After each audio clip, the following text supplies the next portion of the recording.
Goeiemôre julle fantastiese mense. Weer een van jou gunsteling programme, die gunsteling program van die week en dis natuurlik ontbytsake. Goeiemôre en baie welkom. Vandag kuier ons saam met 'n ou bekende by ons in die ateljee. Nie ou bekend soos 'n oud nie, maar soos 'n geliefd, jy weet. Milan. Hallo David. Milan Marie, goeiemôre aan jou. Lekker om hier op julle nuwe stel, of vir my is dit nuwe stel te wees. Is dit nie Baie pragtig mooi. nie, né? Nie by jou waai. Wie nie terugkom nie.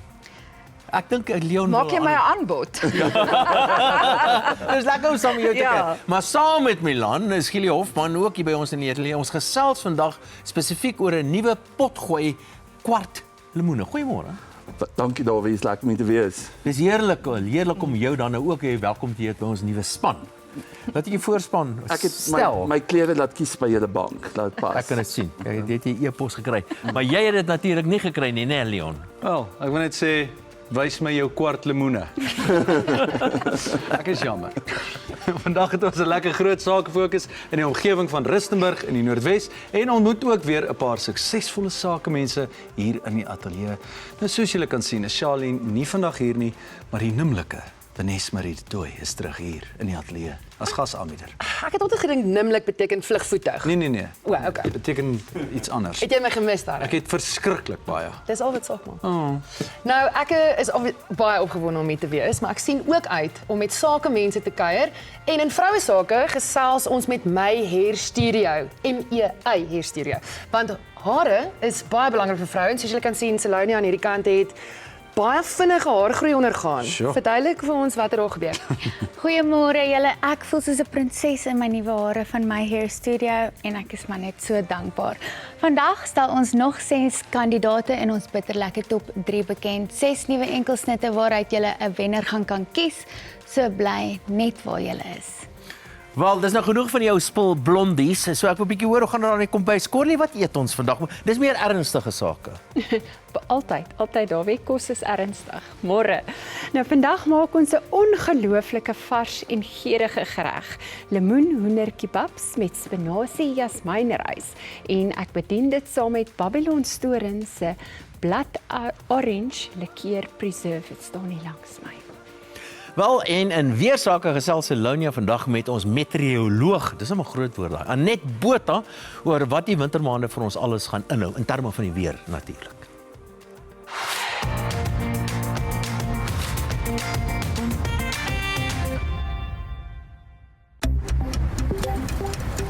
Die weer word met trots aan jou gebring deur Laveld Agrochem. Saam boer ons vooruit. Julle, ons praat nou met Anet Botha, ons nuwe meteoroloog. Anet, welkom hierso. Vertel my 'n bietjie van die seisonale weervoorspelling.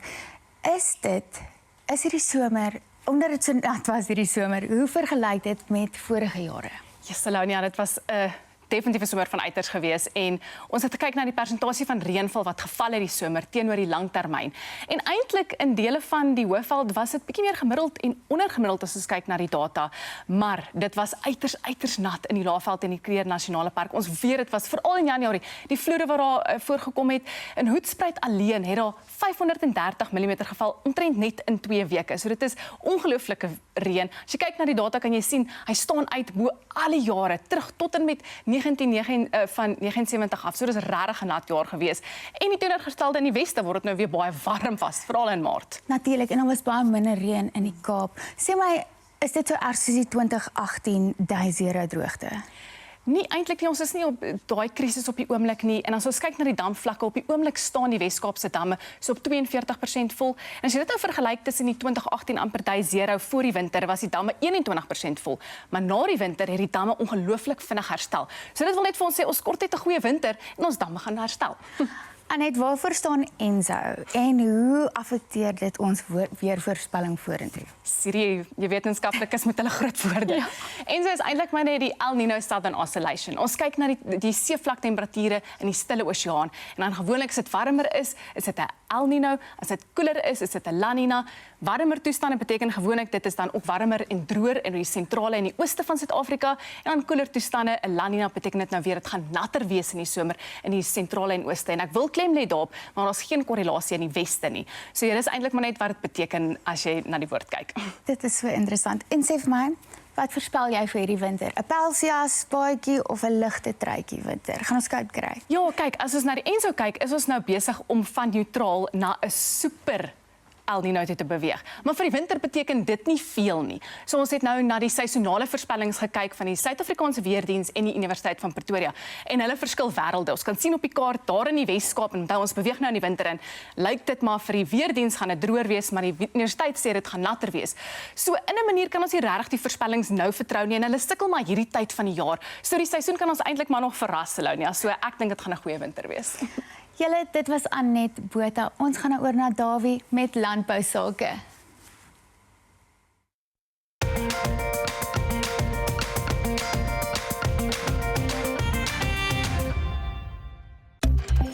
Landbounuus word met trots aan jou gebring deur Laveld Agrochem. Saam boer ons vooruit. Rian Genus is die uitvoerende hoof van Terra Ligna en Jan Daniel van Staden is die bestuurende direkteur van Jans Minor. Ek hoop ek sê dit reg. Goeiemôre meneer. Goeiemôre Dawie, lekker om weer te wees. Rian, ek het net al voorheen gepraat oor uitheemse bome en die verdunning van inheemse bome wat ook 'n probleem kan word, wat 'n probleem is en so. Maar vertel ek weer vir ons Terra Ligna, wat help julle? Wat doen julle om kommersiële boere te help en plaaslike gemeenskappe te help met die werk wat julle doen? Ons help hulle deurdat ons die biomassa van die bome en die bosse wat uitgedun moet word, help verwyder en dan ook daardie hout aan te wend en te verryk en waardevolle produkte daaruit te help maak, sodat die koste van die verwydering van die bome en die bosse uiteindelik gedelg word of grootliks gedelg word. En op daai manier is hulle in staat om volhoubaar hierdie probleem aan te spreek, want dit is maar 'n duur en 'n moeilike proses om hierdie uit te haal. Ek verstaan van die produkte wat gemaak word as houtskool natuurlik en op word gepraat van houtasyn. Ek het nog nooit in my lewe van dit gehoor nie. Maar waarvoor word hierdie produkte aangewend? Houtasyn is 'n groeistimulant wat in die boerderybedryf gebruik word. En baie jaar word ook in grond gebruik, maar ook in baie ander plekke biofiltrasie, filtrasie. So dit word in die landboubedryf gebruik oor ja, algemeen. Hoofsaaklik ons. So hierdie houtasyn, is dit 'n ding wat tipies in kunsmis aangewend word vir watter tipe van gewasse? Dit word in 'n vloeibare vorm aangewend in die boerderybedryf. So dit word genukleer in besproeiingsstelsels of dit word op die plante gespuit. Soos ek nou verstaan, hierdie houtskool maak, dis 'n proses van jy maak die hout eintlik warm onder, ek weet nou nie hoe nie. En hoe word houtskool gemaak en hoe word die asyn gemaak? Wat is die proses daar? Ja, so dis 'n proses wat ons noem pyrolyse, waar die hout warm gemaak word en die koolstof en die volatiles word van mekaar geskei met hitte. En dan ons proses spesifiek is 'n retort proses, so hy maak sy eie gas om dit te maak, wat dit dan nou uit die aard van die saak baie effektiewe manier maak om houtskool en houtasyn te maak. Hierdie tipe van oonde wat jy gebruik om dit te kan vervaardig, is seker baie spesiale tipe oonde. Dit is baie spesifieke oonde. Ons het rondgesoek in die mark en op hierdie oonde afgekom waarvan ons baie hou. Die lekker daarvan is dat hy gelyktydig kan help om 3 produkte te maak en dit is onder andere die biohoutskool, die houtasyn en dan die uiteindelike houtteer wat 'n mens daaruit haal. En daai spesifieke oonde maak dit gemaklik om die hout te hanteer en verlaag ook 'n klomp risiko's in die proses. Dankie dat julle vanoggend hier by my draai kom uit, Rian Genus en Jan Daniel van Staden.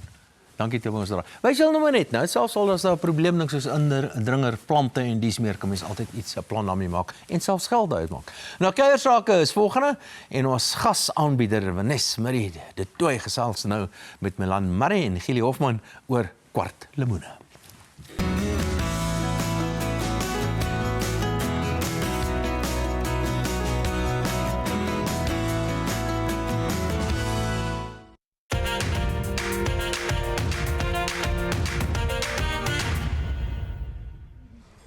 Lekker kuiersake, Milan, Gili. Nou Gili, jy sê jy het probeer pas by die bank. Ek het duidelik dieselfde gedoen. Ek het nie die e-pos gekry. Ai, Milan, ons gaan vir jou moed op haar e-poslyn sit. Ek wil nou weet kwartlemoene. Waar het die idee vandaan gekom vir die potgooi? Milan? Ek het die laaste paar jaar dit voel asof die label op my voorkop was ma van 'n atleet, ma van 'n sportkind. En in daai hele proses van langs die veld wees, maar ook die ouer wees van 'n kind wat ontwikkel in 'n sport, het ek so baie geleer, so baie opgelet, so baie dinge raak gesien en natuurlik ook die slaggate en die dinge wat my bekommer aan skoolsport op die oomblik en omdat ek hou van onderhoudvoering en ek hou van gesels oor 'n topic en toe het ek nou besluit 'n pot gooi oor ouerskap in sport. Okay, nou hoekom Gili en waar het jy vir Gili ontmoet en hoekom 'n mede-aanbieder? Ek weet nie of ek en jy dieselfde storie gaan onthou van hoe ons ontmoet het Kom ons nie, maar hoor. ja. So ek het jou skryfwerk eers raak gesien. Gili is 'n briljante skrywer. En so het ek hom ontmoet. Ek weet hy het van my pleiers kom kyk. So ons het op 'n literêre vlak eers gekonnekt en ek dink toe later agtergekom dat hy wel by sportspanne en by individuele sport persone betrokke is. En ek weet dat Gili sy aanslag is dit wat ouers van sal hou. En ek dink ook as 'n ouer kyk na 'n program waar mens pitkos kry, dan wil jy die stem vertrou. En Gili se stem is 'n stem wat ek vertrou. Ja, absoluut. Ek ken ook al vir Gili al vir jare en jare en 'n ongelooflike sportkenner. Nou, Gili, die naam Kwartlemoene, wie dit besluit? Wel, dis hoekom ek ja gesê het. Milan het vir my gesê op 'n WhatsApp, dis wat haar idee is. En toe sê sy die potgooi se naam is Kwartlemoene. Toe sê ek wil niks verder hoor nie opgewonde van die naam, want Kwartlemoene herinner ons aan daai halftyd oomblik met 'n sakkie lemoene wat al tweede pouse opgesny is, wat al so 'n bietjie souserig is. Die coach wat iets probeer sê, jy's uit asem en dan eet jy 'n kwart lemoen. Maar dis daai oomblik van asemhaal, dink en dan moet jy die tweede helfte gaan speel. So dit was Milan se breinkind. Ek onthou as jy so redelik onfiks is daai kwart lemoen darm 'n lifesaver, hoor. Dit was alles. Dit was alles en ek dink ons as ouers wat nou sportkinders het, dis die nostalgie vir my aan. Dis wat ons onthou daarvan en dit connect vir my die ouer reis saam met jou kind se sportreis op die oomblik, ja. Wat is anders aan skoolsport en hoekom is hierdie gesprekke so relevant? Ek dink hoërskole ten minste benader dit nou amper op 'n professionele vlak. Ja. So al is jy 'n ouer met 'n kind wat op 'n sekere vlak deelneem, jy gaan in 'n stelsel in waar 'n afrigter van jou vereis om soveel tyd 'n maand te spandeer aan die sport, soveel maande van die jaar en dit maak dit moeilik. So daar's druk van die begin af. En ouers weet nie noodwendig altyd waarvoor hulle ja sê nie en ek dink ons ruimte word 'n plek waar hulle bietjie kan gehoor word en goeie advies kry. Ja, ek is seker ons klomp temas. Ja, en verskillende goed waaroor hulle praat. Ja, ek wil net daarbey ook aansluit. Ek dink hoe die landskap verander het is sosiale media. Jy was gewoonlik bewus net van jou buurskool se punt, se plek op die ranglys. Nou is daar ranglyste wat almal oor gesels en dit raak 'n groter gesprek en ek dink so daarom is temas is wat druk, teleurstelling, besering, verhouding met afrigters. Alles. Wat sê ek as 'n ouer vir my kind? Wat sê ek nie? Ons gaan na al daai plekke toe. Sjoe, en daar is baie om daaroor te sê. So, vertel my 'n bietjie meer van die spesifieke temas. Wat staan vir julle uit en wat is van die goed wat kykers nie noodwendig kan verwag of kan verwag?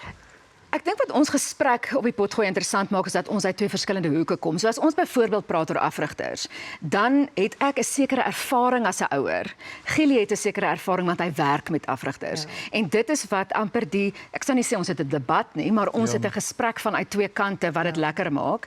En ek dink dis wat ouers kan verwag. Is nie net een uitgangspunt nie. Ons vat mekaar partykeer ook so 'n bietjie aan. Wat belangrik is dink ek in hierdie gesprek en wat dit dan nou seker maar ook 'n bietjie vermaaklik maak. Ja, want kyk, sport is maar, jy weet, 'n bietjie van 'n koppestam storie en dan kom jy op die einde van die dag op die regte antwoorde uit en ek dink soveel vrae word beantwoord deur Kwartlemoene. Ek wil nog 'n paar vrae ook vir julle vra, so byt net vas. Gili, bly jy net daar waar jy sit. Oor na Corlie vir eers en dan gesels ons verder.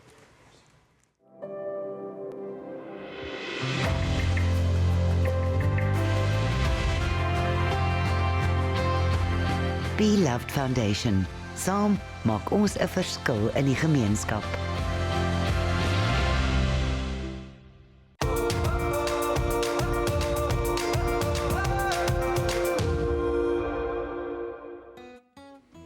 Nou ek begin met gewone hoenderfilette wat ek in stukke gesny het en net op 'n sosatie stokkie geryg het. As jy ekstra geur wil inwerk, kan jy ook skyfies eie tussen daai hoenderstukke sit. En dan volgende geur jy die sosaties eenvoudig met sout en peper en dan is dit die ster van die gereg, die marinade. Nou ek het al daai stappe al reeds gedoen.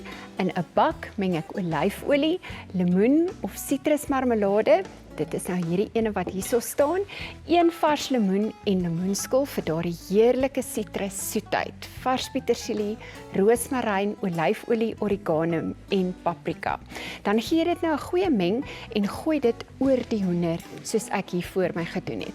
Dan laat jy dit vir minstens 30 minute marineer, maar as jy tyd het, kan dit oornag in die yskas gaan en dit is nog beter. Nou hier voor my sal jy sien, soos ek gesê het, het ek dit reeds alles gedoen. Myne het oornag in die yskas gestaan en dit is nou jou keuse of jy dit dan nou in die oond wil doen of jy dit in die ligbraaier of op die stoof in 'n pan wil doen. Nou ek maak dit vandag in die pan en in die oond want ek het 'n redelike familie om hier te voer en onthou die wenk wat ek altyd of gereeld vir julle noem is mense is geneig om hoender oorgaar te maak en dit is dan wanneer mense ook dink jou hoender is droog of jy hou nie daarvan nie. Nou gaarmaaktyd van ongeveer 15 minute is oorgenoeg vir sosaties of die hoender spesifiek. Nou maak net seker jou vleis is ook kamertemperatuur want dit het ook 'n verskil in die oond of die kooktydperk. Begin op 'n hoë hitte sodat dit net goudbruin braai en seël aan die buitekante, dan kan jy die plaas so effe afdraai dat die marinade natuurlik nie aanbrand nie en totdat die vleis gaar is omdat dit 'n soet ondertoon het. Nou hou ook jou koskwas naby om van hierdie marinade wat dan onder in die bak lê, steeds oor jou vleis te smeer terwyl dit braai. Nou kom ons sit gou van hierdie sosaties dan nou in ons pan en jy gaan nou jy kan hom eintlik so aan die kante met jou hand vat en dan gaan jy hom nou net so in die pan sit. My stoof is nou nog nie aan nie. Nou ek maak gou hierdie sosaties gaar en wanneer ek terug is, gesels ons oor wat ek met die rys gaan doen.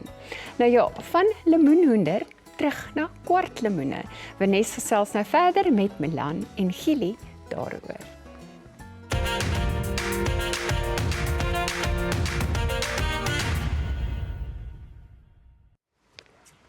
Ek voel regtig bevoorreg om te kan gesels oor iets wat regtig vir my ook 'n passie is. En dit is sport, maar ook die lelike en die mooi wat sport behels. Nou, soveel ouers het my al gevra kom praat net met my kind of afrigters kom praat met die ouers. Jy weet, hoofde kom praat met die afrigters. So daar's 'n hele lys van 'n hiërargie amper wat met kinders werk. Nou, Milan, vertel 'n bietjie van jou agtergrond ten opsigte van sport. Jy was nie groot op sport in jou jong dae nie. So hoe het hierdie sport oor jou pad gekom? Nee, ek was 'n gimnas. So die enigste ervaring wat ek gehad het was individuele sport. So toe my kind begin in sport en 'n spansport kies, het ek nogals bly beklei vir individuele sport want ek het gevoel dit is wie my gemaak het wat my gemaak het wat ek is. Maar my seun het van kleins af het hy rugby gekies en dan word jy ingegooi in 'n ek wil amper sê in hierdie ekosisteem van ouer in sport wees en jy dink jy gaan 'n sekere tipe ouer wees. Dis daai tipiese social media, daai reels wat sê ek het gedink ek lyk so langs 'n veld, eintlik lyk ek so langs 'n veld. Ek het toe nou daai ma geword. Maar nie net omdat ek passievol is oor my kind nie, maar omdat ek passievol is oor sielkunde en oor ouerskap en ek wou graag daai deel van die ouerskapreis wou ek meer verstaan en soos wat ek self gegroei het daarin het ek besef maar hier is 'n ruimte om met ander ouers saam te gesels want ek het al ervaring gehad met 'n goeie afrigter en met 'n aaklige afrigter wat my kind betrokke was. Ek het ervaring gehad met 'n wonderlike groep ouers en 'n aaklige groep ouers. So daai dinamika. Pretparkrit is deel van jou hele reis en ek dink mense kan baie gesels daaroor. Absoluut. Nou, Gili, ek wil weet oor jou sport Het jy self deelgeneem? Ja, ek het aan alles deelgeneem Ja. en dit is ek's baie dankbaar daaroor want dit het vir my die taal van sport geleer. So waar ek vandag met iemand sit, Ja. dan kan ek daai taal praat en Vereenselwig. ja, en ek het selfs vir iemand leer doel op 'n stadion. Want dit is belangrik. Dit is. In 'n netbalspan. Jy kan net tot by die paal kom, maar iemand moet doel. Iemand moet doel. Nou, Ja. het jy in iets uitgeblink spesifiek? Ek sou sê atletiek en rugby die meeste uitgeblink. Maar ek het tennis gespeel, ek het cricket gespeel. Maar nooit verder as 800 meter gehardloop nie. Met al jou kennis, jou sielkundige agtergrond en al daai goed het jy toe besluit om te werk met 'n paar spanne. Ja. Watter suksese het jy bereik met watter spanne? Die hoogtepunt professioneel gewys was met die Davis Cup span te werk waar ons paar jaar in die wêreld groep uitspeler was en op 'n individuele vlak het ek met Ryan Klaasen gewerk wat op die ouene top 10 dubbelspeler in die wêreld was, in 'n Wimbledon finaal gespeel het, Australiese Ope finaal gespeel het. En mens leer daar baie, maar op skoolvlak om met 'n span te werk wat in die begin van die seisoen sukkel en aan die einde van die jaar wen hulle Gauteng of ASOS. Daai pad is vir my net so spesiaal. Hoekom het jy spesifiek besluit om met sportspanne te werk? Wel, ek het gedink ek wil 'n beraader of 'n terapeut word. Okay. En toe op die einde toe besef ek's mal oor sielkunde, maar ek hou daarvan om met iemand te werk wat soos 'n sportmens is, wat gedrewe is, maar die sielkunde is daar ook belangrik. So ek sê altyd my werk kan net 'n 5% verskil maak, maar dis baie keer die 5% wat die verskil maak. Ja, en julle albei se kwart lemoene maak 'n groot verskil. Ek kan vir ure en ure met julle gesels, maar Leon gaan 'n bietjie later uitvind oor presies wat Gili doen, maar vir eers moet hy bietjie fokus op die sake. Kom nou Leon.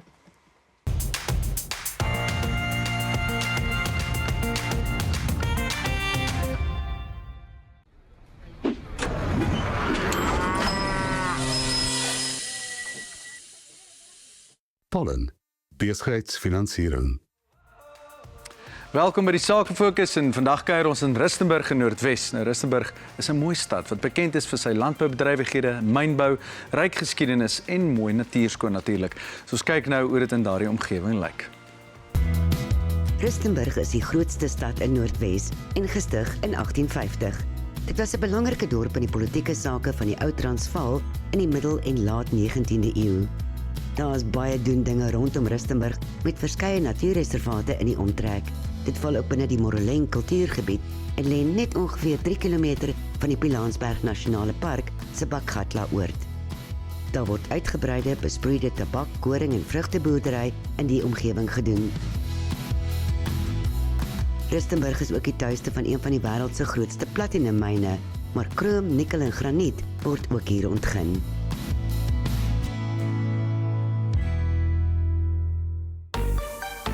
Robday Mining Supplies is in 1972 gestig en bedien die mynbedryf in die Carletonville, Klerksdorp en Rustenburg gebiede sedert hulle ontstaan.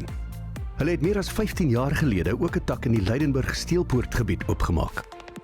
Die Rustenburg tak dek 'n wye gebied van Zeerust aan die Botswana grens tot Brits in die ooste, Polokwane in die noorde tot Lephalale en Mokopane.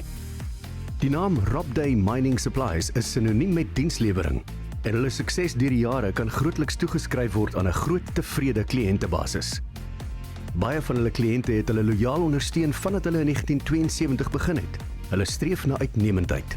Hulle verskaf en herstel pompe, radkaste, kleppe en verskeie items in die mynbedryf. Hulle doen sleuteldraaiprojekte en bied ook kostebesparende oplossings en probleemoplossingsdienste.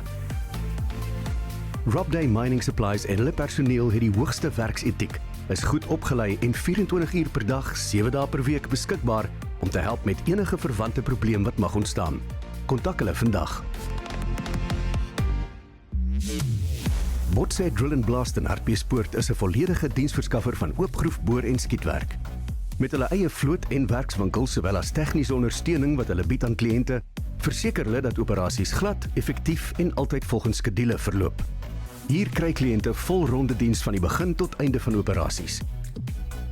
Botsé bied volledige en betroubare oplossings. Hulle verseker kwaliteit en veiligheid by elke stap van die boor- en skietproses. Met hulle uiters ervare span en hulle eie vloot en werkswinkel plus volledige tegniese ondersteuning, kan kliënte staat maak op effektiewe, tydige en kostedoeltreffende operasies wat optimale resultate lewer. Hulle ervare span en persoonlike benadering maak dat hulle net die beste oplossings kan lewer wat by kliënte se spesifieke en unieke behoeftes pas. Botsé Drill & Blast. Met hulle omvattende benadering bied hulle nie net oopgroefboor en skietwerk nie, maar volledige ondersteuning met fokus op veiligheid, kwaliteit en optimalisering van operasies. Besoek hulle webwerf vir meer inligting.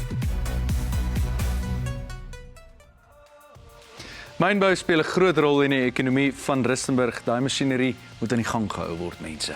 Maar daar is ook 'n baie besondere museum wat 'n besoek werd is. Dis die Motormuseum. Kom ons kyk en daarna is dit Dawie met ekonomiese sake.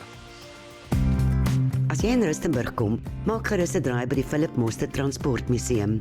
Dit het in 2005 begin met net 18 veteraanmotors, maar is vandag 'n juweel met motors van Tuka tot nou, ter herinnering aan Willie Bruins wat alles begin het. Jy kan alles hier bekyk, van 100 General Motors modelle tot Chevrolet, Cadillac, Buick, Pontiac en Oldsmobile. Die museum strek vandag veel verder as net motors. Die versameling sluit ook 12 ou John Deere trekkers in, 30 motorfietsse en 40 statiese engines. Verder is daar 'n unieke versameling ossewaans, kapkarre, perdekarre, koetse en selfs 'n lijkswa wat die geskiedenis van vervoer volledig uitbeeld. Maak gerus 'n draai.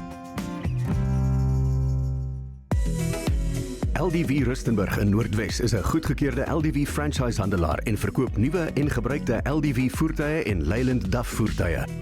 Gerugsteun deur professionele naverkope, werkswinkel en onderdele spanne. LDV voertuie is sterk en betroubaar en breedvoerig getoets in Australië voor die handelsmerk in Suid-Afrika bekend gestel is. Dis gebou om te hou en kom met 'n 5 jaar of 200 000 km waarborg en 'n 5 jaar of 100 000 km diensplan. LDV Rustenburg, making dreams come true, one driveway at a time.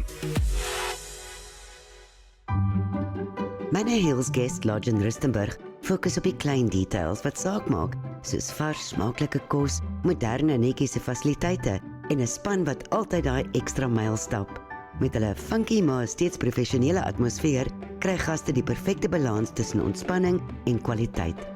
By hulle gaan dit nie net oor bly of eet nie, dit gaan oor die gevoel wat jy saam met jou vat as jy vertrek. Gaste word werklik bederf deur vriendelike personeel in die 4 luukse Royal Manor suites en 28 lieflike koning suites. Dan is hier ook funksielokale vir spoggeleenthede en konferensiefasiliteite vir besigheidsfunksies. Die nuutste toevoeging tot die Manor Hills familie is die Wild Fig restaurant. Gebou langs 'n wonderlike 200 jaar oue willevyeboom, lok dit mense van heinde en verre. Manor Hills Guest Lodge, professionele diens, smaaklike kos en 'n onvergeetlike ervaring met 'n moderne, funky flair. Soek jy 100% kwaliteit en bekostigbare materiaal vir jou projek? By WST Mini Maxi Loads is daar geen vragte groot en geen vragte klein nie. Hulle doen alles. Van grondverskuiwing tot materiaalhantering en vervoer, staan hulle ervare span gereed met goed versorgde toerusting om jou terreinbehoeftes te ondersteun. By WST Mini Maxi Loads bied hulle betroubare masjinerie en mannekragte hier om jou projek doeltreffend en volgens skedule te laat beweeg. Van graafmasjiene en voorlaaiers tot tippers is alles beskikbaar om te huur. WST verskaf 'n volledige reeks kwaliteit aggregate vir siviele, konstruksie en landskapprojekte van alle groottes. Hulle het alle soorte aggregate, crushersand, crushermengsels en boumateriaal soos pleistersand en bousand. Hulle het altyd 'n betroubare voorraad van konsekwente gehalte wat direk op jou perseel afgelewer kan word waar en wanneer jy dit benodig. WST Mini Maxi Loads, met betroubare trokke, ervare bestuurders en doeltreffende logistiek, laai hulle presies af waar jy dit nodig het.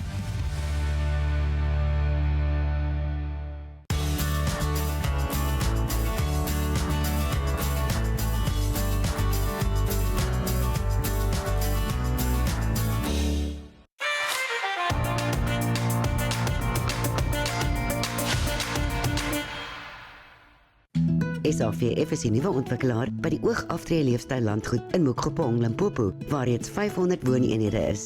Hulle ontwikkel nou 320 nuwe wooneenhede en 60 midsorgeenhede, wat dit die grootste aftree leefstyloord in die land sal maak. Wel, ek het gereken om vanoggend te gesels ter voorbereiding van die volgende gesprek oor hierdie verskillende ideologieë wat dit kom by ekonomiese denke en ekonomiese denkskole. Nou aan die linkerkant, ek weet nie hoe noem hulle die goeders links en regs nie, maar aan die linkerkant, of ver linkerkant, dit is die ideologie wat bekend staan, is sê net maar kommunisme. En kommunisme word deur 'n hele klompie goeders gekenmerk. Een daarvan is dat die staat besit alle produksiefaktore, die staat besit basies alles. Jy as individu in 'n ekstreme vorm mag nie goeders besit nie. So die staat sal vir jou huis gee, hy sê vir jou gesondheidsdienste gee, hy gaan vir jou onderwys gee, hy gaan vir jou werk gee, hy gaan vir jou alle goeders gee. Jy hoef glad nie daaroor bekommerd te wees nie, maar die staat terselfdertyd, die besit ook allerlei goeders. So die grond behoort alles in die staat, al die hulpbronne behoort die staat en krities belangrik, die staat sal besluit hoe hulpbronne in die ekonomie geallokeer word of toegeken word. So tipies het mens gevind byvoorbeeld in die destydse Sowjetunie wat probeer het om sogenaamde wetenskaplike kommunisme toe te pas dat alle pryse was altyd dieselfde gewees dwars deur die Sowjetunie. Ongelukkig was dit nie 'n baie effektiewe stelsel gewees nie en alhoewel goederes baie goedkoop was, kon jy dit net nie kry nie. So dis 'n ekstreme vorm van die een spesifieke ideologie wat bekend staan as kommunisme. Dan het hy 'n afgewaterde vorm in die vorm van sosialisme en 'n hele klompie van die ander. Aan die ander ekstreem, dit is dan bekend as die regse ideologie, dit staan tipies bekend as kapitalisme. Nou ek hou nie van die woord nie. Die woord kapitalisme is 'n woord wat eintlik geskep is deur Karl Marx self. So kapitalisme bestaan nie, wat beteken is iemand wat ryk is of ryk mense noodwendig. Ek verkies 'n ander woord daarvoor en is 'n vrye markstelsel. En dis 'n stelsel wat teenoorgestel is van die kommunisme en waar mense, individue, goederes besit. So 'n individu besit goederes, die staat het wel 'n rol, maar baie klein rol. En dit word deur 'n hele klompie dinge gekenmerk, soos ek gesê het, dat eienaarskap van produksiefaktore behoort aan individue en dat die allokasieproses in die ekonomie vind plaas deur individue wat besluit hoe om sekere hulpbronne aan te wend, meer van die te koop en daai te produseer en dies meer. En ook 'n baie belangrike verskil, anderster as kommunisme, in die geval van 'n vrye markstelsel, is pryse beweeg op en af. En dit is krities belangrik, want wat gebeur in 'n vrye markstelsel, die ekonomiese agente, dis die produsente en verbruikers en so aan, hulle kyk na pryse en dan besluit hulle, ek gaan meer van dit produseer, minder van dit koop en die. So pryse is daardie syne in die ekonomie wat jy vertel hoe meer en hoe minder van sekere goederes te produseer. Nou watter een van die, en natuurlik is daar ook afgewaterde weergawe van wat ons dan nou noem 'n vrye markstelsel ook, maar dis die twee ekstreme en 'n klompie ander ideologieë tussendeur ook. Watter een van hierdie twee is die beste? En sonder enige twyfel, hoe vryer ekonomieë is vandag en hoe meer jy dit oorlaat aan individue, hoe beter presteer daardie ekonomie op 'n verskeidenheid van vlakke. Die mense is ryker, die omgewing is skoner, die mense het beter kwalifikasies, jy het beter toegang tot die en daai en die ander. Maar een groot nadeel van 'n vrymarkstelsel tipies is dat daar baie groot verskille in inkomste. As dit 'n noodwendige nadeel is, die weet ek nie, maar dit word gekenmerk nogal deur 'n groot inkomsteverskil, terwyl teoreties ten minste in 'n kommunistiese stelsel is jy inkomste veronderstel om gelyk te wees. Net jammer oor die diktators. Nuusake is volgende en ek gesels net met James Kemp oor die afloop, oor 'n klompie dinge onder andere wat ek sopas oor gepraat het.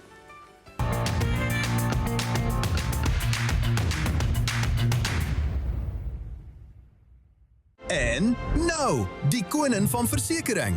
By King Price gaan dit oor koninklike besparings met 'n premie wat by jou begroting pas. Dis slimkaartversekering wat jou meer laat oorhou. King Price. En ek wonder wat sy ideologie hy aanhang en dis natuurlik James Kemp. James, goeiemôre. Is jy so 'n bietjie pink of is jy 'n bietjie meer regs? Ek neig meer na die vrye mark. Die vrye mark. As ek dit so kan stel, Dawie, maar dis belangrik wat jy nou na verwys het en dit is ook wat ons gaan sien nou in hierdie komende plaaslike regeringsverkiesing. Die deelnemers wat na die linkerkant van die spektrum is, kom ons sê sentrum links tot verder links, die ANC, hulle koalisievennote of alliansievennote SAKP wat weer heel verder links is en dan sentrum regs waar jy die DA en die VF+ en daardie partye weer sal sien. Nou, ander ding van wat ek sopas gesê het, miskien net so vinnige agtergrond, ten minste soos ek dit sien. En dat daar's drie agente of drie lede van die drie party alliansie. Dis die ANC en die ANC is die sogenaamde Vanguard Party. Dis die party wat die behoudende party op 'n soort van manier. Dan kry jy die Suid-Afrikaanse Kommunistiese Party wat die ideoloog is. Hulle verskaf die ideologiese onderbou en dan natuurlik die COSATU wat die arbeid verteenwoordig op 'n manier. En dit is, kan mens maar amper sê, 'n blou druk van wat Karl Marx op 'n manier in sy geskrifte voorgestel het. Sê jy saamstem met hierdie opsomming? Ja, ek dink dit is 'n baie akkurate samevatting. Dawie, hierdie drie-party alliansie het so in 1990 tot stand gekom, kort na die vrylating van oud-president Nelson Mandela. En ons sien dat al drie van hulle in hulle onderskeie terreine eintlik maar aan die kwyn is. Kom ons neem byvoorbeeld die SHKP se algemene sekretaris. Hy is onbestrede verkies nou met die laaste kongres. Die oomblik as 'n organisasie hulle mense onbestrede begin verkies, is daar probleme.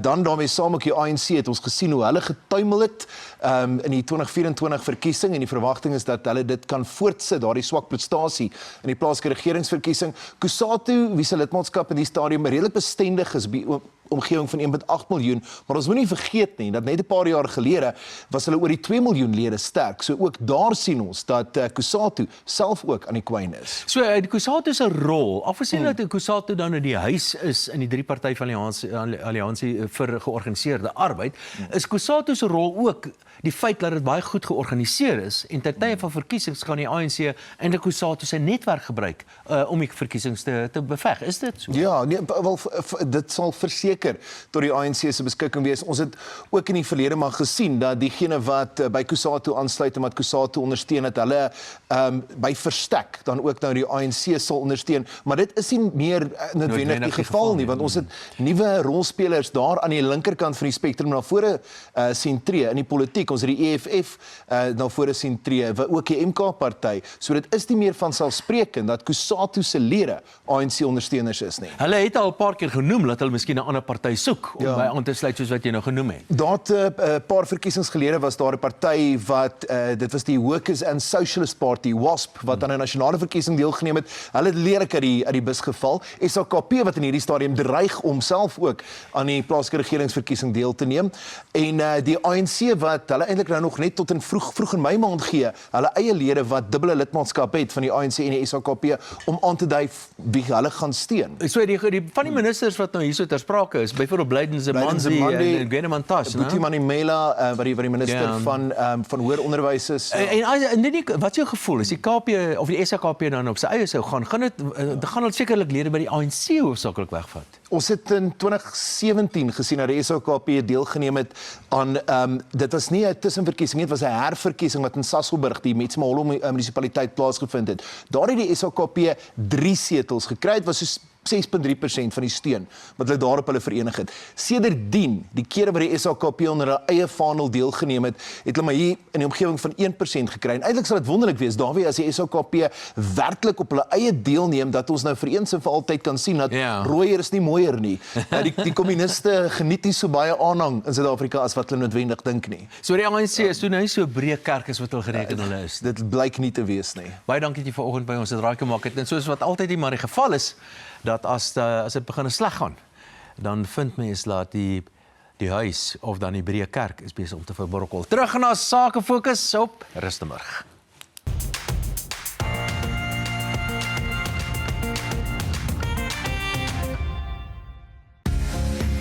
Good Prognosis verstaan die uitdagings en die druk wat mediese praktisyns daagliks ervaar. Hulle help met administratiewe en finansiële dienste, sodat dokters op die gesondheid van pasiënte kan fokus. Ek het saam met my pa gewerk wat 'n mediese praktisyn hier in Rustenburg was en so agtergekom wat die administratiewe las op 'n dokter is. Ons het begin met 1 praktyk. Vandag is ons 'n diverse span van 60 mense, hoofsaaklik dames wat 'n diens lewer aan ongeveer 300 mediese praktisyns landwyd. Hier by Good Prognosis Medical is ons 'n mediese sentrum. Ons is oop 7 dae 'n week, maandag tot Vrydag tot 7 uur en Saterdag Sondag tot 5 uur. As 'n werkende pa weet ek, dit is soms moeilik om weg te kom by die werk, maar ons is hier om jou en jou gesin te sien. Good Prognosis om doeltreffende eisbestuur en kontantvloei vir dokters te optimaliseer. En Good Prognosis Medical wat dit vir werkende ouers maklik maak om toegang tot 'n algemene praktisyn te kry. Kontak hulle vandag. Met hulle lese van Waar daar hoop is daar 'n toekoms, doen Silverrand skole presies dit. Hulle koester leerders van graad R tot matriek om volwaardige, gebalanseerde volwassenes te word. Gereed om die wêreld 'n beter plek te maak met sterk Christelike waardes. Silverrand skole bestaan uit 2 onafhanklike skole geregistreer by die Departement van Onderwys. By Silverrand is kinders vry om holisties te ontwikkel tot die beste toekomstige volwassenes met goeie norme, waardes en standaarde. Met 20 tot 24 leerders in 'n klaskamer kry leerders persoonlike en geteikende skoling. Die uitstaande span onderwysers word sorgvuldig gekies om by die waardes van die skool in te pas. Die gebalanseerde kurrikulum maak ook voorsiening vir 'n verskeidenheid sport en kultuur. Die fokus by Silverrand is op spanwerk, waar opvoeders, administratiewe personeel, terapeute en ouers saamwerk om elke leerder te bevoordeel. Silverrand lewer onberisplike onderwys met sterk Christelike etiek. Kontak hulle gerus om aansoek te doen vir graad R tot graad 12 in 2027. Excalibur Boutique Hotel in Rustenburg bied 'n unieke middeleeuse wegbreek na die tyd van koning Arthur. Hulle het alles, van goeie gehalte vars voorbereide kos tot die grootste tuinrestaurant in Rustenburg en 'n groot speelarea. Gaste kan 'n unieke en onvergeetlike ervaring verwag. Die pragtige karaktervolle omgewing is met detail en sorgsaam gestel. Hulle het ook die enigste antieke winkel in Rustenburg met aktiwiteite soos mosaïek, legkaarte, 'n hekelhoekie, kunstklasse en restaurasiedienste op antieke meubels. Die 10 besonderse kamers het elkeen sy eie unieke styl. Jy kry persoonlike diens met aangepaste pakkette vir elke funksie. Die privaat areas en funksielokale werk vir enige geleentheid van 10 tot 120 persone. Of dit nou 'n rustige wegbreek, 'n spesiale viering of net 'n lekker ete is, hulle fokus daarop om elke gas persoonlik te bederf en 'n atmosfeer te skep waar jy kan ontspan, geniet en weer wil terugkom. Excalibur Boutique Hotel. Hier gaan dit nie net oor diens nie, maar oor die herinneringe wat jy saam met jou huis toe neem.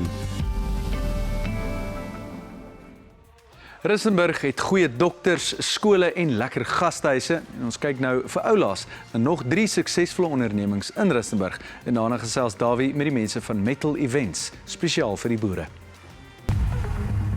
Hakunu in Rustenburg bied uitsonderlike HDPE en staalpypoplossings aan verskeie nywerhede, sowel as die instandhouding van pypstelsels vir platinum en krom mynboubedrywe.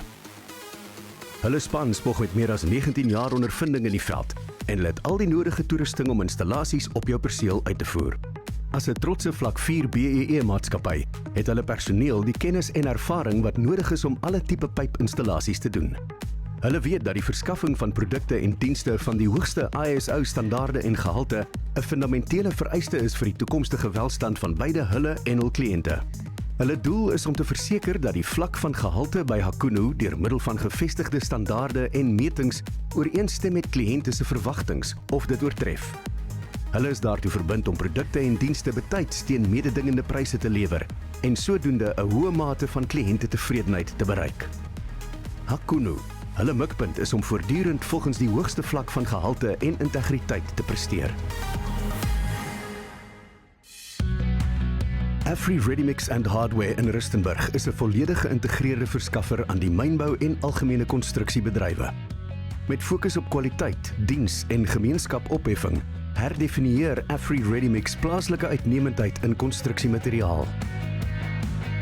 Tegnologie is 'n hoeksteen van hulle bedrywighede. Elke aanleg werk met geautomatiseerde stelsels vir presiese beheer en intydse monitering. Verder voer Go Consult ook maandelikse audits uit.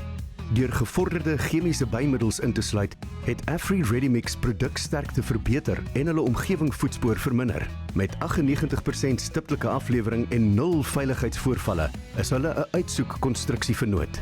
Afri Readymix is nou betrokke by hulle gemeenskap en prioritiseer plaaslike werkverskaffing, opleiding en ontwikkeling. Hulle bied langtermynondersteuning aan die Morester Kinderhuis en help om bedrywighede deur borgskappe te befonds.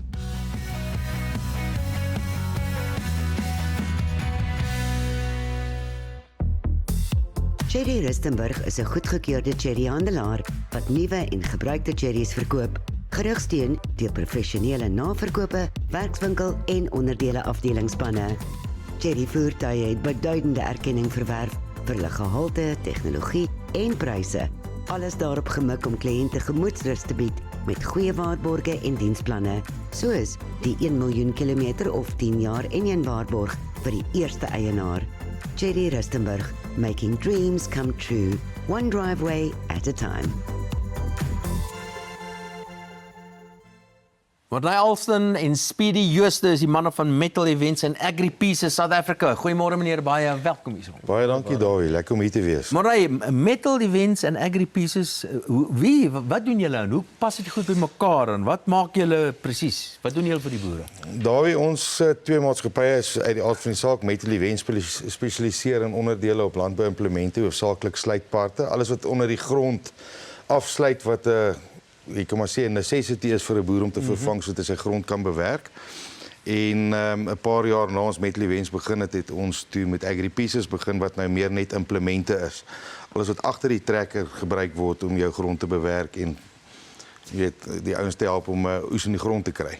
Nou daar's 'n ding wat julle noem die Buffalo reeks implemente, né? Nou hoekom het julle in hierdie rigting ingeslaan en hoe pas dit nou by hierdie hele pakket in? Ja, so ons het gesien met al die hoë insetkoste, lae graanpryse, is daar 'n behoefte in die mark vir 'n kwaliteit implement maar teen 'n baie meer bekostigbare prys. En ons het besluit om in daai rigting in te gaan en ons reeks gaan begin ontwikkel. En ja, dit doen baie goed vir ons. Dit is positief vir die boerdery self ook. En ja, ons het laas jaar ons 'n Buffalo Tyson reeks begin tentoonstel op Nampo. En ja, ons wil almal uitnooi hierdie jaar om te kom kyk na hom op Nampo.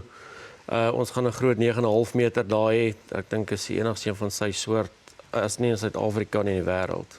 Wel, ek gaan sekerlik ook daar wees, net so te loop. So ek gaan daar by julle draai kom maar. Morey, die toekoms van Metal Events en AgriPieces. Wat is jou raad? Wat gaan jy vir die boere sê?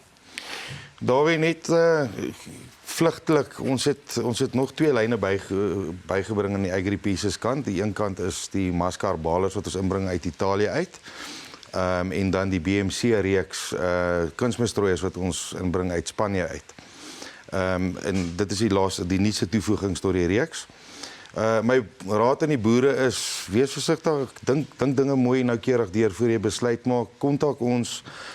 Ons is spesialiste in die veld. Ons kan vir jou raad gee, jy weet, en moenie hals oor kop besluite maak nie. So is dit waarop julle jouself roem, dat julle kenners is op hierdie spesifieke implemente? Ja, ek glo ons is spesialiste in wat ons doen en ons glo in kwaliteit en naverkoopediens. Dis vir ons baie belangrik. Ons naam is vir ons baie belangrik. En sê my, geld dit vir 'n klomp verskeidenheid gewasse of konsentreer hulle op goed soos byvoorbeeld mielies? Ag, Dawie, grootendeels jou saaiboere. Dit is waar ons maar grootendeels spesialiseer en dan uit die aard van die saak die bale reeks is maar val maar onder rooi maak. En dan die kunsmisstrooiertjies dieselfde. Dit is redelike wye verskeidenheid. Morney Alston en Speedy Jooste, dankie dat julle vanoggend by ons. Baie dankie. Draai maak dit die landboubedryf is een van daai bedrywe wat natuurlik allerlei geleenthede bied. Leon gesels hierna met Erik Venter oor sy opkomende fokus.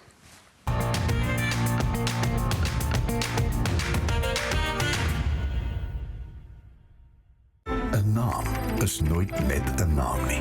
'n Naam, 'n reputasie word gemeet nie aan wat dit sê nie, maar aan wat dit doen. Beskerm jou besittings en verseker jou finansiële toekoms. Kontak ons. Die jong man is hier in die ateljee, Erik Venter. Welkom. Baie dankie Leon. Dis lekker om jou weer te sien. Vertel ons, waar is jou volgende sake fokus? Leon, terwyl ek en jy so in die rigting van die Kombrits gaan, het ek nou gedink ons gaan 'n bietjie sake fokus daar in die land van Natal doen. So ek gaan 'n bietjie kyk daar na die Midlands. Jy weet daar is so baie mooi besighede aan die Midlands, veral vir die toerismebedryf. Ja. En dan gaan ons so 'n bietjie beweeg na die Noordkus se kant toe ook.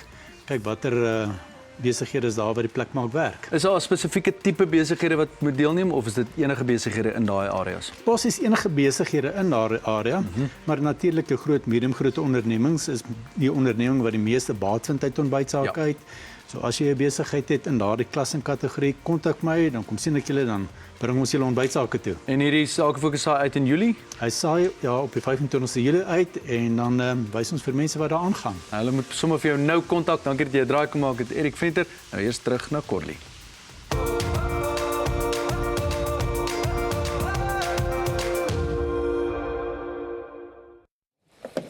So ek wil gou vir julle wys, hierso is van my hoender in die pan en dan hier agter, ek hoop julle kan nou daar sien, is die ander wel in die oond. Is besig om heerlik gaar te rooster. Nou terwyl die hoender gemarineer of besig is om gaar te word, kan jy ook begin natuurlik met jou rys. Nou jy kook jou jasmienrys soos normaal of volg die pakkie se instruksies, maar vervang die helfte van die water met klappermelk. Dit gee ongelooflike romerige geur. Nou my rys is reeds gaar en dan het ek dit so effe bietjie afgekoel en dan in 'n pan smelt ek 'n bietjie botter en ek braai spriet-eie en baba spinasie, net so vinnig en effe, net sodat dit dan nou sag is, maar steeds helder groen. Dan voeg ek nou van hierdie gaar rys in die pan en ek meng alles liggies deur. Nou jy kan natuurlik net vir 'n tikkie ekstra geur, so 'n bietjie vars timmie by die rys voeg en bietjie swartpeper en sous. Nou ons almal het ons eie manier van rys kook, maar as ek julle my metode met julle kan deel, ek gooi altyd die droë rys in 'n pot met ek wil net hierdie afval anders te word te gaar. Dan in die pot dan bedek ek dit met bietjie water wat die rys net so effe dat hy net so bokant is, dan kook ek die rys vir so 3 tot 5 minute en dan gooi ek daardie water dan nou weer uit en ek spoel dit af die rys af onder lopende water. Nou maak seker al die water is dan afgegooi en net die rys bly oor. Dit help net vir daai oortollige stysel wat in die rys dan nou is. Nou volgende gebruik ek altyd die verhouding van 1 koppie rys en 2 koppies water. Voeg dan 'n bietjie sout by en die pot terug op die stoof op 'n medium hitte. Nou jy kook die rys sonder 'n deksel. Tot al die water weggekook is, dan draai jy net die plaat af en dis dan eers wanneer jy die deksel terug op die pot plaas vir so ongeveer 10 minute. Nou in daardie 10 minute se daai warm stoom in die pot maak jou rys dan nou net daai heerlik donserig en dan kry jy dit nou so. Nou terug by die hoender, as jy loer hier in die pan sal jy dan nou sien dis mooi goudbruin en gaar, die perfekte marmelade se soetigheid het dit ook heerlik laat karamelliseer en gee die mooiste glans.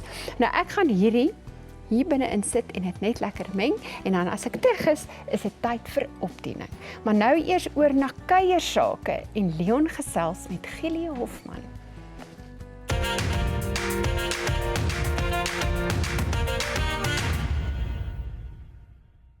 Hy is beter bekend as The Hof van Pretoria. Gillie. Dis lekker met jou te gesels. The Grop. Gillie, so jy het gepraat met Vanessa oor sport en hoe jy het begin in onderwys. Ja. Nou is dit selfs besighede wat by jou aanklop. So raak dit business coaching, is dit life coaching of lewensafrigting in 'n besigheidswêreld ook? Ja, die besigheid is meer gefokus op strategiese gesprekke, besighede wat deur verandering gegaan het of saamgesmelt het of waar daar 'n bietjie van 'n krisis is. Dan kom ek in 'n paar werkswinkels en 'n bietjie individuele sessies. As dit kom by ek is self 'n ouer met kinders wat nou die sportwêreld betref, veral as ek kyk na my middel ene wat letterlik alles wil doen. Ja. Is daar 'n goue wenk of ietsie belangrik wat jy vir ouers kan sê wat se kinders dan nou in sport, want dit is onverwendbaar en is ook 'n goeie ding. Skole sport is op 'n baie interessante plek in ons land vandag. Ja, ek dink jy moet elke seisoen dan nou 'n bietjie dan herbesin om te besef onthou skool gaan doen wat die beste vir hulle is. 'n Afrigter gaan doen wat die beste vir hom is. En ouers, veral op laerskoolvlak, is dit jou rol om nou en dan net seker te maak maar hoe gaan ons se doen? Wat is die beste vir ons gesin en dit te probeer versoen met wat die groter plan is, want anders is dit 'n bedrywige storie daar buite. Baie. Is daar 'n spesifieke ding wat jy nou aan kan dink wat baie ouers mee sukkel in daai my nommer 1 ding wat ek altyd vir ouers sê, as jou kind van die sportveld afstap, gee vir hulle 'n high five, gee vir hulle 'n drukkie, gee vir hulle 'n bruinmelkie en sê ons gesels môre. Want ouers wil so graag direk na die tyd iets vir kinders sê. En op daai stadium is 'n kind se vel so dun. Hy kan nie hoor wat jy eintlik wil sê nie. So is dit dan nie juist die tyd om dan nou ook hulle op te lig of wat ook al, of is daar maar net positiwiteit en opbouende woorde wat daarmee. As hy sien jy's nog steeds lief vir hom, hy gaan nog steeds 'n lift huis toe kry en jy gee vir hom ietsie om te eet en te drink, dan is hy weer tevrede. En môre dan kan jy dalk as jy ook rustiger is 'n bietjie gesels. Gillie, sien jy hierdie, ek bedoel dis duidelik vir jou 'n passie en ek bedoel ek volg al lank jou loopbaan en die dinge wat jy doen en dit voel vir my die wysheid wat jy gee baie keer dit is uiteraard vir jou 'n passie. Is daar 'n droom hiermee? Wat wil jy uiteindelik bereik met hierdie? Wat is die groter visie rondom hierdie konsultasies met kinders en met ouers? Ja, die konsultasies kwart lemoene is 'n baie lekker medium vir my om by mense uit te kom wat ek nie normaalweg by sou uitkom nie. Die gesprek met Milan is gee 'n bietjie perspektief. Maar ek is 'n ou wat op die einde glo in instellings. So as dit goed gaan met 'n gesin of met 'n span of met met 'n kind, met 'n skool of met 'n organisasie, dan gaan ons as 'n geheel as 'n land ook gedoen. So daar's sekere goed wat ek glad nie verstaan nie. Hoe om 'n brug te bou, ek weet glad nie hoe dit werk nie. Hoe om 'n pad te bou, ek weet dit glad nie. Maar hierdie is die plek waar ek my bydrae kan lewer. En hy's 'n ongelooflike skrywer, die man. Hy het 'n manier met woorde en ek bedoel ek is mal oor hoe pittig jy is met ons taal en hoe jy daarmee omgaan. Jy het ook 'n boek naam van Dierdorp. Ja. Vertel ons net 'n bietjie daarvan. Ja, dit was net 'n plek waar ek bietjie al my stories van die laaste 10 jaar wat ek op sosiale media geskryf het, op een plek wou bymekaar bring en op die einde te sien daar is tog 'n goue draad tussen al daai stories. En naam van Dierdorp is maar net daai speletjie wat ons gespeel het op skool, as jy 'n afperiode gehad het. En jy kies 'n letter van die alfabet en wie's eerste klaar. En dit verteenwoordig op die ou einde maar alles wat deel is van my stories. Gielie, is my heerlik om met jou te gesels. Ek sal nog baie lank met jou kan gesels. Dankie dat jy vandag hier by ons kom kuier het, maar moenie nog nie, is nog lekker dinge wat gaan gebeur.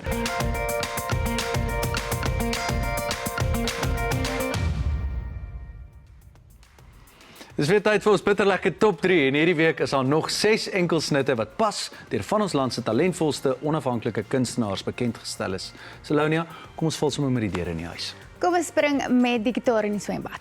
Nee, ons doen nie dit.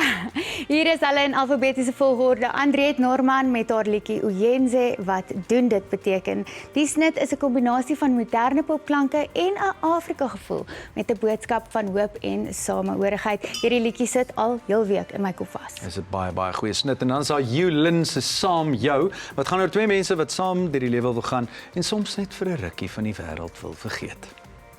Lizandra Winter is ook op die lys met bekende vreemdeling geïnspireer deur twee van haar vriende wat ontmoet en dadelik gevoel het asof hulle mekaar jare al ken. Dit is vir my 'n verskriklike mooi liedjie. Ja. Kyk, daai vrou kan sing, hoor. En dan natuurlik die veelsidige Marley van der Merwe het ook in die nuwe enkelsnit Vuurpyl wat sy beskryf as 'n opbouende elektroniese pop anthem oor die oomblik wat drome ontwaak. En sy praat 'n bietjie Engels in die liedjie. Dis oulik, ja.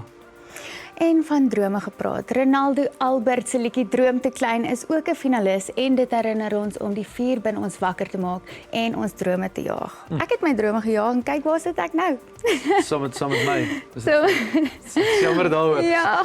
Laaste maar nie die minste nie, Stefan Hel se liedjie As dit u behaag is 'n geestelike lied wat handel oor geloof in onsekere tye en 'n groter plan vir alles. So, dis dan die 6 musiekvrystellings vir my. Gaan luister daarna op sosiale media en stem vir jou gunsteling. Die bitterlekker top 3 van April word dan oor 2 weke bekend gemaak. Leon, jy het seker agtergekom, ek lyk soos 'n splinternuwe skouperd. Nee, kyk, daar's lokke, hoor. Dis besonder mooi. En onthou net, julle kan nou al julle kaartjies koop vir die ontbytsake toekennings. Ons kyk nou waarna julle alles kan uitsien en daarna gesels Vanessa met die juis met Rolien May van My Hair Studio. Salonia se lokke so mooi laat lyk. Die glans, die prestige, alles in die Sunbet Arena op 10 September.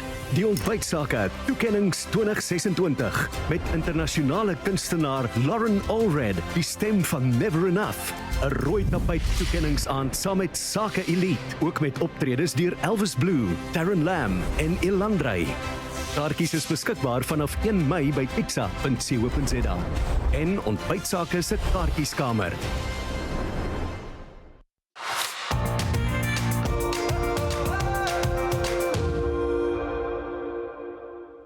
Ja, vir eers gaan ons nou 'n bietjie 'n girl chat hê, 'n girl on girl en ook, maar ek het nou nog gevra oor my hare, want dit is belangrik as ek met 'n haarkapper sit dat my hare darm baie netjies is. Ons Relien, eienaar van My Hair Studio, het ook my hare vanoggend sommer gekrul. Sommer net omdat ek al die hulp in die wêreld nodig het. Nou Relien, vertel my 'n bietjie hoe lank bestaan My Hair Studio al? Ons is vandag 2 jaar oud, so en ek is 17 jaar lank al in die haarindustrie.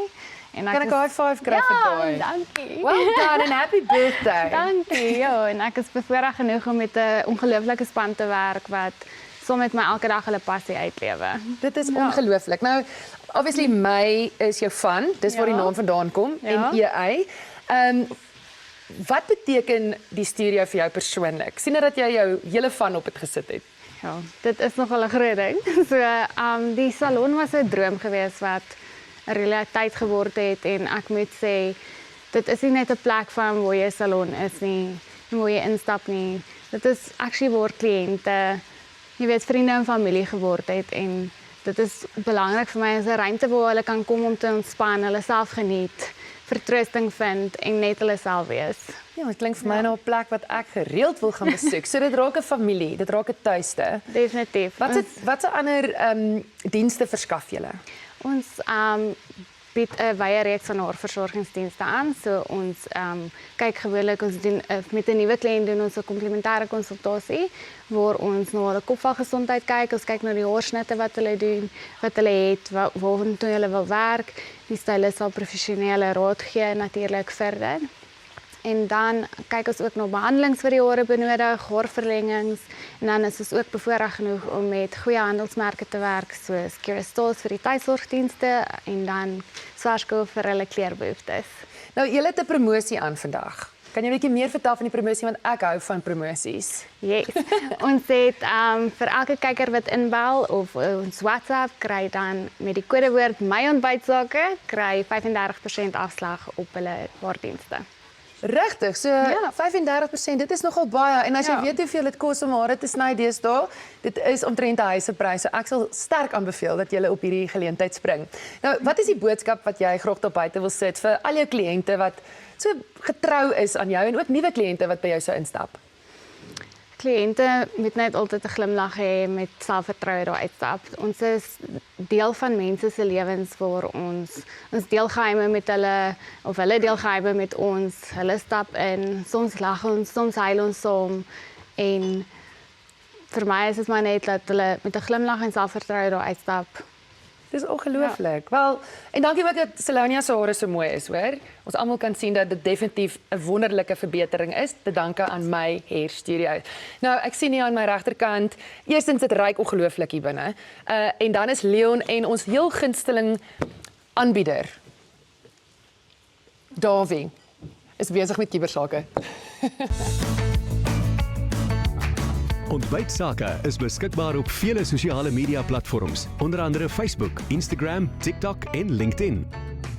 Volg ons gerus en laat hoor van julle.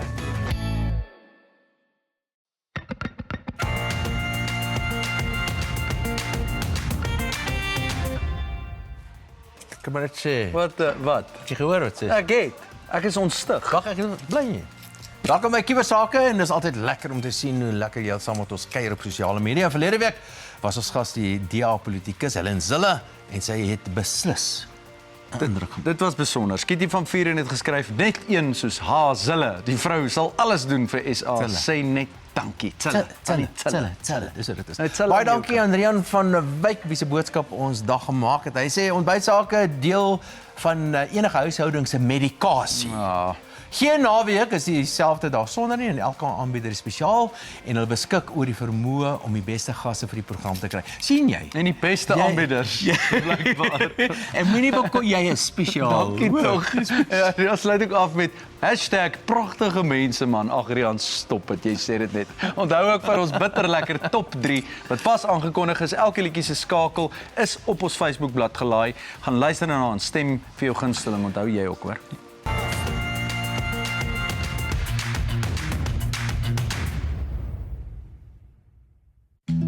SAVF se ontwikkeling by die Oog-Aftree Landgoed in Mokgopong, Limpopo is waar jou droom aftree leefstyl 'n werklikheid word. Dis hier waar natuur, welstand en moderne gerief perfek saamvloei in midsorgeenhede en ruim 3 slaapkamerwoonhuise. Graham Peppler is president en Adrian Roubenheimer is uitvoerende hoof van SAVF. Meneer, goeiemôre, baie welkom. Môre. Graham, die oog-leefstyl aftree oord. Vertel my meer daarvan. Ja, daar weet jy in ons kuns daar was dit die oog vakansieoord Rondalia plek waar ons baie van ons gaan vakansie hou as kinders. En in die laat 2000s het 'n maatskappy Western Breeze het oorgekoop en besluit om 'n aftree oord te begin daar. 200 hektaar as 'n wildskamp langs aan en hulle daai eerste 200 rondawels omskep in eenhede en daarna nog 300 huise bygebou. So tans is al 500 eiendom op die perseel. Ons het die uitbreidingsregte daarvan gekoop en die aangrensende stuk grond ook bygekoop. So ons sal nog so 400 eenhede daar neersit en dan nog 'n sorgsentrum wat Adrian jou verder van sal vertel. Ja, ek wil nou nog meer oor dit uitvind want dit klink my dit is eintlik so 'n klein dorpie wat julle daar tot stand gebring het. Ja. Maar vertel vir ons meer, wat is julle planne alles? Daar wie die bestaande ontwikkeling word uitgebrei met 320 nuwe huise. vir selfsorg mense. Ons bou 'n 60 huise midsorgafdeling en ons ontwikkel 'n nuwe sorgsentrum. So hierdie sorgsentrum is dit 'n plek waar wat verswakte mense heen kan gaan en met gesondheidsprobleme en dis meer. Verseker, en ons het verskeie dienste wat ons daar by die sorgsentrum lewer en ek sal jou 'n bietjie later daarvan vertel. Nou maar vertel my nou daarvan hoe verskil dit nou van ander soortgelyke tipe van ontwikkelings? Die huidige landgoed bied 'n wildskamp van 150 hektaar en verskeie ander dienste en leefstylaktiwiteite soos mineraalbron swembaddens. Ons argitekte ontwerp geboue en aktiwiteite wat met die natuur integreer. Ons bied 'n behuisingskontinuum vir mense wat die ouer wordende persoon in verskeie formate, selfsorgbehuising, met tuisversorging en met sorgbehuising, met tuisversorging en ons skep ook dan nou 'n nuwe sorgsentrum met palliatiewe versorging, tienersorgdienste en 'n geheersorgsentrum. Die geheersorgsentrum wat ons daar oprig is 'n wêreldklas geheersorgsentrum. Geheersorgsentrum. Ja, dit is 'n diens aan mense met Alzheimer en demensie siekte. Byvoorbeeld. Alright, maar die hele ding is dat jy gaan dus toe en jy raak nie deel van hierdie gemeenskap en jy kan deur al die verskillende stappe van jou lewe gaan aansoek. Presies. Meneer, baie dankie dat jy by ons 'n draai gemaak het. Ek kan die oog baie goed onthou en ek weet dit is 'n baie lekker plek om altyd heen te gaan om te gaan vakansie. Dit klink my eintlik soos 'n vakansie. Ons sal jou nooi. Jy kan my nooi sekerlik Grain Peppler en Adrian Robenheimer van SAVF. Meneer, dankie dat julle hier draai gemaak het. Dankie Dawie. Terug na die sake fokus en hierdie keer aan die oosrand van Gauteng.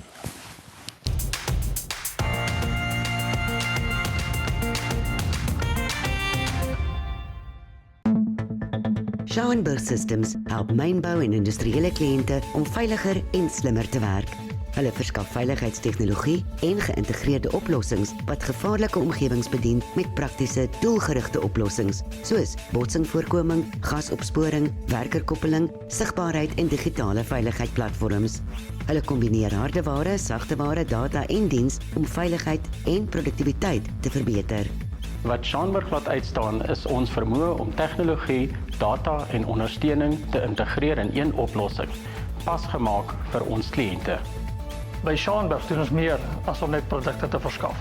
Ons werk graag saam met ons kliënte en gemeenskappe om geïntegreerde veiligheidsoplossings vir beide die myn- en industriële sektors te bied, geondersteun deur ons tegniese spanne reg oor Suid-Afrika.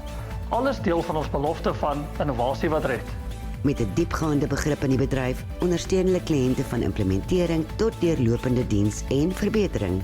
Schauenberg Systems, innovation that saves.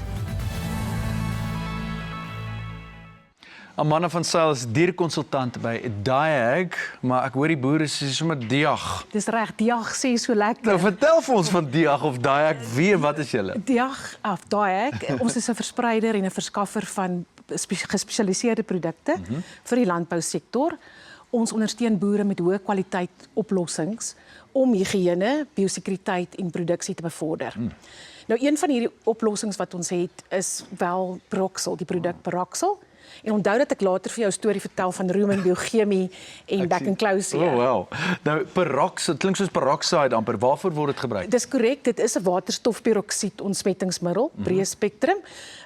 Dit breek af na water en suurstof, maar hierdie produk verskil van ander waterstofperoksiede as gevolg van 'n stabiliserende chemie in die produk wat dit langer laat aktief bly en dit bied dan langdurige beskerming.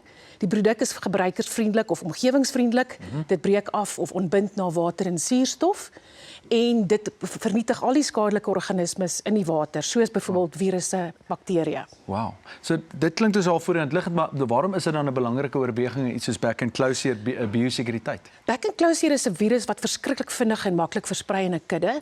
En die meeste maatreëls is biosekuriteit maatreëls is altyd gefestig op iets soos om toerusting en oppervlaktes te ontsmet en voertuie, maar daar word iets belangriks altyd misgekyk en dit is drinkwater. Ja. En hoekom sê ons dit? Die viruslading sal die hoogste wees in die bees of in die dier se bek, waar die slijmafskeiding is, neusafskeidings en speeksel. Nou as hierdie diere almal, hierdie besmette diere water drink, beland al hierdie besmette speeksel en slijm in daai gedeelde waterbak of drinkbak. En daai gedeelde waterbak of drinkbak is 'n brandpunt vir die virus om te versprei oor die plaas. So is Beraksel dan nou getoets om diere se drinkwater mee te behandel? Ja, inderdaad, dit is getoets by die Landbou Navorsingsraad by Onderste Poort, of ons praat sommer van die LNR, en hulle het gevind dat teen lae konsentrasies Beraksel die virus sal neutraliseer of die viruspartikels vernietig, maar die water bly nog steeds veilig om te drink vir mens en dier. Baie belangrik. Dan, wat is die belangrikste boodskap wat jy vandag aan veeartse, boere en die publiek wil oordra? Ek sal graag wil sê dat die broedproduk is veilig. Dit is getoets by 'n voerkraal, 'n groot voerkraal in die land, en het gevind daar's geen neeweffekte byvoorbeeld. Dis die storie wat ek wou vertel het. Ja. Op die rumenfunksies is daar geen neeweffek gewees nie. Die diere van die diere in die studie is alreeds geslag en hulle het gesien daar's geen neeweffekte op organe en rumen nie. Die produk is veilig. Ander naburige plase het daar bekkenklouseer uitgebreek, maar die diere van hierdie studiegroep wat op die Beraksel behandeling was, is nog steeds bekkenklou vry. Wow. So onthou net om water of behandelde water of water as 'n verspreidingspunt altyd eerste te stel en daarna te kyk. Amanda van Sail, baie dankie van Diag of Diag. Diag. Dankie dat jy dit draai kom maak het vandag. Baie dankie dat julle my hier gehad het. Dit was 'n eer. Produk. Is nou eers tyd vir Corlie om gou die kos laat te maak. Ontbytsake projekbestuurder Erik Venter doen 'n sakefokus langs die Noordkus en in die Middellande van KwaZulu-Natal. So as jy 'n onderneming in daai gebied het, kontak vir Erik sommer dadelik, want spasie vir deelname is beperk. Dit word op 25 Julie uitgesaai.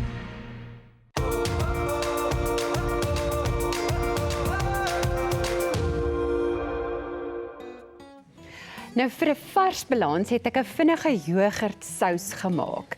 Nou dit is Griekse jogurt met sout, peper, 'n tikkie van daai lemoenmarmelade en vars petersilie wat ek net opgesny het. Nou die sous kan jy of oor die hoender dan nou drip of smeer oor die bord, gee of dalk in 'n klein bakkie eenkant op die bord sit.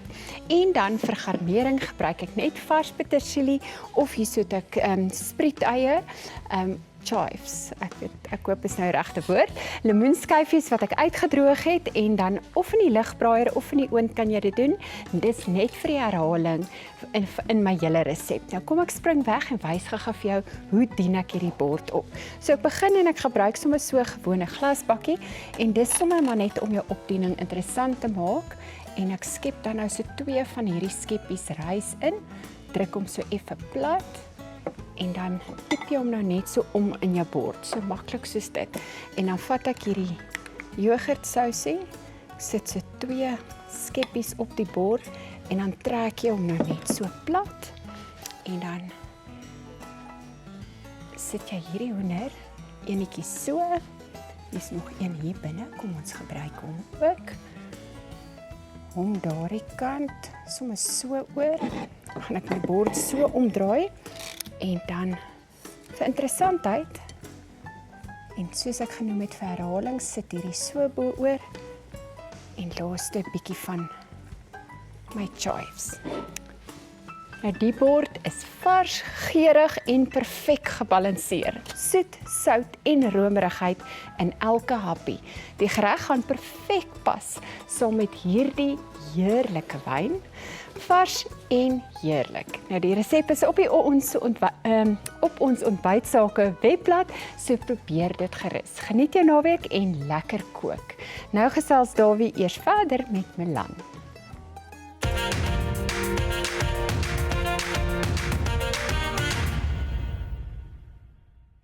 My beurt om met Milan te praat. O, jy is maar die begin af mal oor my. Wees nou maar eerlik. Ek is aktrise, so ek sal seker met oortuiging sê ja, Dawie. Ja, Milan, dit is nou baie jare terug, né? Dit was, ek weet nie eintlik eers hoe lank terug dit was nie, maar dit was 6 jaar wat ek en jy ateljee gedeel het. Wat ons kop gestamp het. Ons het nie 6 jaar kop gestamp nie, ons het miskien 6 weke kop gestamp. En toe het ek besluit, daar's niks sal van jou te smeer nie. Ek moet jou aanvaar soos jy is. Weet jy, wat is jy nou eintlik, weet? Ek meen, toe jy nou begin het by ontbytsake, toe jy 'n aktrise, 'n volbloed aktrise, nou nog 'n aktrise, maar jy doen so verskriklik baie ander goeie. So wat as jy my weer sê beroep, wat skryf jy daar? Dan gee ek maar net die bond CV, Dawie. Ek dink ek is op die ount 'n skepper en ek is veerkragtig en ek doen wat my hande vind om te doen. Omdat as 'n aktrise in hierdie land dink ek is daar's min werk en in my ouderdomsgroep is daar beautiful kompetisie. Ek het regtig daar's baie aktrises waarmee ek kompeteer. So die werk is min. En ek is net iemand wat iets wil skep en ek wil 'n nalatenskap los. So op die ouend my publisiteitsmaatskappy of my publikasiemaatskappy wat kinderboeke gepubliseer het, op die ouend The My Story Tribe wat geestesgesondheid vir kinders oor is, en dan nou Kwartlemoene. Dis alles uitvloeisels van dinge waarin ek belangstel. Geestesgesondheid, ouerskap, en literatuur. So ek meng nou maar dit alles. Ja, maar ek weet dit is 'n soort van verwant hierdie goeders. Maar jy het nou eintlik ontpop in hierdie entrepreneur. Jy weet jou talente en jou agtergrond en jou ondervinding en so, het jy eintlik in besighede omsit. Ja, ek is 'n reluctant entrepreneur, want ek moet huiwerige, want my linkerbrein moet nou nog maar bykom. Ek is skepend, so ek geniet die skepende gedeelte, maar toe ek nou hierdie besighede begin het ek besef hoe min ek gemaklik is met struktuur en lysies en tegnologie en finansies en al daai. So ek dink as ek iemand kon kry wat daai gedeelte vir my altyd hanteer, dan sal ek baie suksesvol wees. Ja. Maar nou moet ek noodwendig. En ek dink 'n entrepreneur het altyd 'n bietjie meer van die een of 'n bietjie meer van die ander maar jy moet dit vind in jouself, want jy gaan nie altyd iemand kan betaal om al hierdie goeders vir jou te doen. 'n Entrepreneur vat kansse. En 'n entrepreneur is nie noodwendig iemand wat baie goed is met administrasie nie, net so terloops. Nee. The My Story Tribe. Vertel my van dit.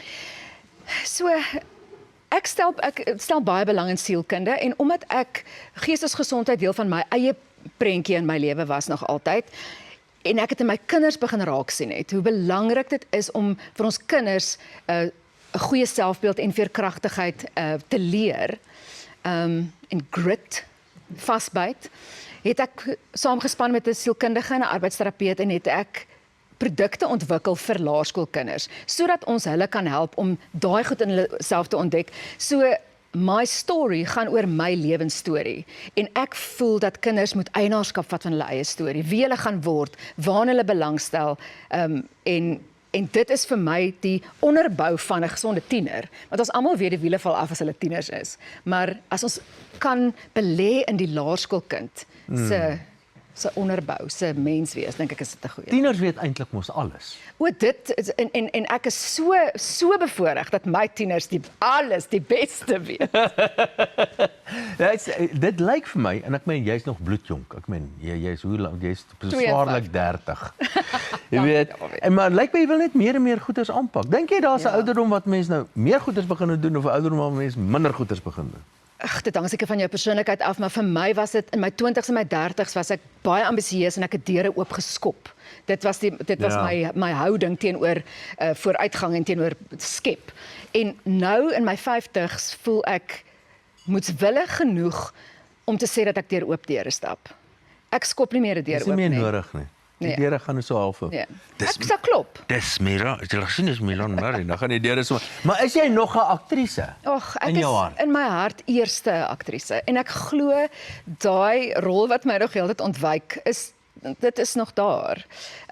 Al moet ek dit dalk self skryf. Dis 'n groot moontlikheid. Maar hy sal kom en ek dink ook die lewenservaring wat ek het en die mens wat ek geword het, gaan bring dat ek 'n baie lekker karakter kan skep, of ek hom nou geskryf het of nie self geskryf het nie, maar ek sien uit daarna. Maar wees nou maar eerlik, jy verlang na ontbyt. Baie. Ek het nou te vinnig geantwoord. Ek tog jy bedoel na aktrise wees. Nee, na my. Ontbytsake. Kom ek sê, toe ek en Gielie op die bank sit, toe sê ek vir hom hierdie plek is soos 'n familie. En dit was vir my die lekkerste tyd om hier te sit en deel te wees van hierdie masjien. En elkeen het sy plekkie en elkeen skerts nie almal so baie soos Leon nie, maar dit is net dis 'n baie lekker, nee, dit is ja, ek mis dit. Ons gaan nou verder mee gesels. Ons kyk eers vinnig na Fly Saf en dan praat ek vir ou laas met Milan en Gielie. Vlieg met die lugredery wat die nasie bymekaar bring. Vriende, familie en kollegas. Met meer vlugte, meer gereeld na al die groot stede in Suid-Afrika en verder. Fly Safair vir die liefde van vlieg.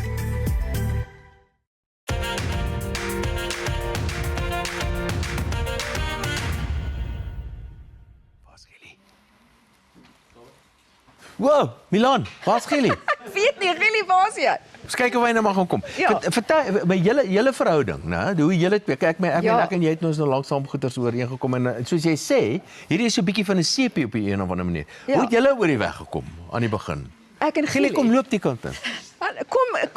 Kom by. kom sit Gielie. Ek en Gielie het ek dink ons het wat die sport betref, het ons mekaar gevind toe ek eintlik by hom kom aanklop het oor my eie kind. En ek dink sy raad was vir my so waardevol en ek hou van sy humor. So ek kan nie herinner, so jy het iets in jou kind, jy het hulp vir jou kind gesoek en toe by hom gaan aanklop. Ek sou nie sê hulp vir my kind nie, hulp vir my. Hulp vir my as 'n ouer, as 'n sportouer, want ek dink die ekosisteem van skolesport is 'n baie interessante ding. Dis jy die skool en die afrigters, dan het jy die kind is deel van daai ekosisteem en die ouers is die ander deel van die ekosisteem. En ek het besef dat in my aandeel in daai ekosisteem affekteer nie net my kind nie, maar ook op die ou end indirek die span en die afrigter in die hele stelsel. So ek het eintlik bietjie by Gielie gaan hoor omdat hy in hierdie wêreld, hy sien die groter prentjie. Hy werk ook met afrigters. Ja. Hy werk ook met skole om daar raad te gaan vra. Sê my, het julle dit van die begin af dan redelik goed afgeskop, want sy kan maar so 'n bietjie van jy weet wat ek bedoel. Full disclosure, ek was in die eerste plek 'n fan geweest, Dawie. So is baie moeilik om 'n ernstige gesprek met haar te hê terwyl jy eintlik 'n fan is. Maar sy maak dit so maklik en sy so opreg. Sy maak dit met jou. Baie maklik. Dit kom nie in 'n prys, mens betaal daarvoor.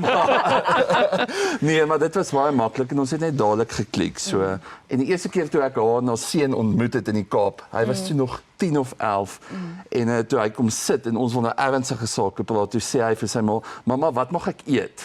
En toe weet ek, okay, hierdie is mense van my awesome. Speel afrigters nog 'n baie belangrike rol? Ja, ek kry afrigters jammer, hulle kry baie slegte PR, maar hulle druk van bo af, hulle druk van onder af. Maar op die ouene is hulle die mense wat die magic moet maak. So hulle is baie belangrik. Veral op skool waar iemand nog ontwikkel moet word.